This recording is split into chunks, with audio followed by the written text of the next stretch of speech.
Quando o senhor fala sobre esse momento da seleção brasileira, o senhor acaba verbalizando muito do que a gente escuta do torcedor nas ruas, na rede social. Eu sou torcedor também, né? É verdade, dentro de casa, na família. O torcedor brasileiro está desgostoso com a seleção brasileira, né? A seleção brasileira, eu não tenho nem... Todo mundo tem aqui uma forma de pensar, né? Eu não tenho que chegar aqui, eu tenho a solução. Não, eu não sou nenhum mágico, né? Eu sou um simples dirigente, mas que eu tenho opiniões, né? Eu acho que a seleção brasileira, ela precisa procurar recuperar a autoestima do torcedor brasileiro. Tem que aproximar o torcedor brasileiro, tem que ter um trabalho muito forte dentro da CBF. Aliás, o Rodrigo Caetano é muito capaz e tem condição para isso, é um excelente profissional. Acho que o Dorival é um grande caráter, uma pessoa que precisa ser respeitada, né? Porque quando se perde, quer achar culpados. Culpados são todos, não é só um ou outro, né? Acho que nós temos que mudar muita coisa. Eu, Adson Batista, acho inadmissível você jogar a seleção brasileira com 3 volantes, que para mim Paquetá é volante. Acho que o Brasil tem que ser ousado, jogar sempre com uma referência ali no ataque. Por exemplo, eu, particularmente, jamais iria para uma competição sem um centroavante de ofício. O Endrick, para mim, não é um centroavante de ofício. É um jogador de mobilidade, um menino ainda, que levanta a gola ali e já está empolgado pra caramba, né? Porque todo mundo fala só o que ele quer ouvir, né? Ele é um grande atleta, tem muito potencial, vai para um grande clube, espero que ele evolua lá, porque é uma grande escola, mas ainda não é nada na seleção. E essa questão do jogador de referência, a gente já vem com esse problema há 2 Copas do Mundo, pelo menos, né? Porque na Copa de 2018 o Brasil teve um problema grande, na Copa de 2022 teve outro problema grande. Nós tivemos um centroavante que passou 2 Copas do Mundo sem dar um chute a gol na seleção brasileira. Isso é um absurdo, né? Mas eu acho que a gente tem muitos nomes, né? Eu acho que o Dorival tem a capacidade de tirar conceitos e rever o que não deu certo, né? Eu acho que a gente precisa também de um cara, um meia, que tenha aquele último passe, que saiba... Não é o Neymar esse cara, presidente? Ué, pode ser, mas está lesionado, tem que estar motivado, que está bilionário, precisa ver se ele tem esse prazer, né? Se ele quer, né? Se ele quer, porque não adianta ter talento. Talento ele tem de sobra. Põe 2 brucutu para marcar lá e põe ele ali para ser esse cara e com motivação, de ter orgulho de vestir a camisa. Aliás, o Neymar, eu sempre vi ele com prazer de jogar na seleção. Porque tem que ter prazer de jogar na seleção. Futebol é a essência da vida dele, né?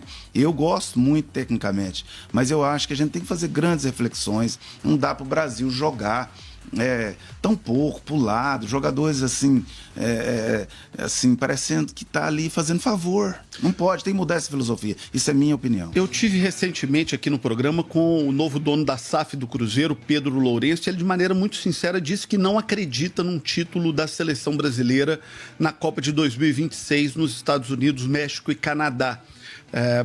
O senhor endossa a fala dele ou é um pouco mais otimista? Aliás, tive o prazer de conhecer ele em Goiânia, no nosso jogo com o Cruzeiro. O cara é fantástico, hein? Já tinha ótimas informações, o cara decente. Acho que o Cruzeiro acertou a Mega Sena, viu? Porque pelo que passou, né? Pelo que viveu, né? O Ronaldo foi importante ali para recuperar, mas o Cruzeiro agora achou um cruzeirense que tem capacidade de investimento, né? Cara, hoje eu também acredito que é muito difícil. Tem que ter uma mudança radical, tem que buscar a nossa essência. Por exemplo, eu não consigo ver a seleção ser um Pedro da vida. Pedro da vida, porque eu falo, porque é um jogador com uma característica de definição grande, que sabe fazer a parede, né? Um jogador que tem presença de área, com esse tanto de atacante de qualidade pelos lados que nós temos, né? Então, essa é a minha opinião. Respeito o Dorival, aliás, é um cara decente, sabe? Um cara que você convive ali, se encontra na CBF, um cara simples, acho que ele tem muito a contribuir, mas acho que ele vai tirar muitos conceitos com tudo que aconteceu agora. E a sua opinião é uma opinião importante, o senhor é presidente de um clube da Série A do futebol brasileiro. Presidente, esse desarranjo todo que a gente vê na seleção, não é um pouco o resultado do desarranjo do futebol brasileiro? Um futebol que no meio de uma Copa América não para, e o jogador que está na seleção o time dele está perdendo aqui no Campeonato Brasileiro e aí o torcedor não torce para a seleção porque quer que o jogador volte para casa e aí o Campeonato Brasileiro fica com rodada atrasada e aí o torcedor não sabe se ele vai assistir o jogo da seleção, o jogo do Brasil, que você tem uma final de Champions que o mundo inteiro para assistir e na hora da decisão tá tendo jogo do Campeonato Brasileiro. O futebol brasileiro passou por muita coisa nos últimos anos. Presidente de CBF preso, presidente de CBF afastado.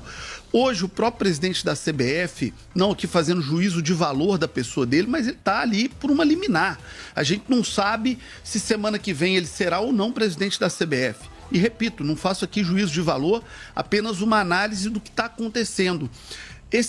A seleção não virou um retrato dessa desorganização do nosso futebol? Olha, vamos por etapas. Eu penso da seguinte maneira, eu conheço o Edinaldo. O Edinaldo é um cara decente, um cara do bem. O futebol brasileiro é muito grande, né? E isso vem de médio a longo prazo. Isso não é de hoje. Aliás, o Edinaldo foi eleito. A Justiça do Rio, na minha opinião, é porque ela faz o que ela quer, né? Então, infelizmente, é assim. Acho que ele é o presidente da CBF, tem que cumprir o mandato dele e tentar fazer mudanças, né?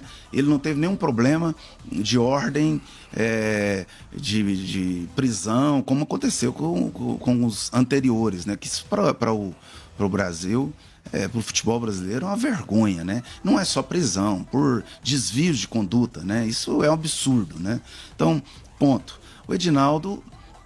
ele está cercado de boas pessoas, né? Eu citei agora o Rodrigo Caetano no futebol, tem algumas pessoas com o Avelar ali, diretor de competição. Então, a gente tem muita gente ali que tem capacidade de fazer bons trabalhos. Só que isso é de médio e longo prazo.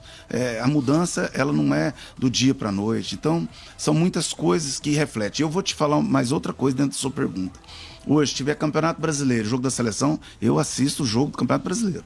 É mais atraente. Mas é ruim para a seleção e para o Campeonato Brasileiro. E nós temos que discutir isso profundamente. Eu já falei isso claramente. Nós temos que discutir isso profundamente. Tem que repensar. Os clubes que disputam Série A e Série B entram... Os campeonatos regionais é importante ali para você ter um título. Eu não deixo de gostar dos campeonatos regionais, mas nós temos que entrar nas oitavas. O Campeonato Brasileiro tem que aumentar o calendário, tem que respeitar essas datas FIFAs. Isso é fundamental para a credibilidade do campeonato, principalmente para você vender melhor, né? Para melhorar o produto. Então, você está coberto de razão. Acho que você praticamente respondeu dentro da sua pergunta.